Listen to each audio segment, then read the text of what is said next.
first, we are going to National Party Finance spokesperson Nicola Willis. She joins us now live. Nicola, what did the government get right today?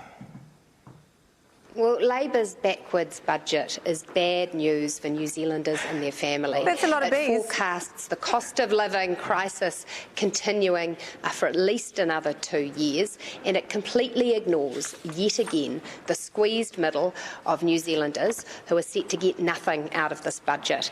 Anyone earning a wage of $70,000 or more, and bear in mind $72,000 is the average wage, will get nothing, and we say that they are being failed by this government. What's more, Grant Robertson has had a complete budget blowout. Not only has he spent a record amount of New Zealanders' money in this budget, he's also raided next year's budget kitty, taking $2 billion from that, and the year after that, taking $0.5 billion from that. So all up, he's spending $8.4 billion in this budget, and that's before you even count the climate change spending, the COVID spending, and the additional money he's putting on top of that. So we say he's addicted to spending. It's time for him to give New Zealanders some of their own money back. Well, he's doubled down, even in the face of criticism from your party that he's addicted to spending. So if you were Finance Minister, would you scrap the billions that Labour is spending on health, for example?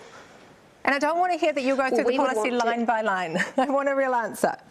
Well, we would want to see outcomes for that expenditure, and what's really noticeable in this budget is that the money is allocated to what is often described as cost pressures. There's no spelling out of what are the additional services, what are the additional operations, what are the additional things that New Zealanders will get out of their health system as a consequence. And we're really concerned that a lot of this money is going to get churned up in a big restructure with money wasted on the back office, on bureaucracy, on red tape, and we want to see that money going into health outcomes. Okay, so you would keep the spending. I'm taking from that answer. Tax cuts. There is just no way. There is just no way we would have to be spending as much as Grant Robertson is in this budget. Okay. He's had a complete blowout. He's allocated more than $8 billion, and we think he's not showing the discipline that a national government would. So what are you going to not fund then? What would New Zealanders miss out on? Well, in this budget, we can see straight away $650 million allocated for ribbon cutting at private companies as part of the Climate Change Fund. We wouldn't do that. We can also see that there's money allocated to continue growing the size of the public service, with tens of millions allocated for the writing of new strategies and plans. We wouldn't do that. We'd ask the existing public servants to do more with less.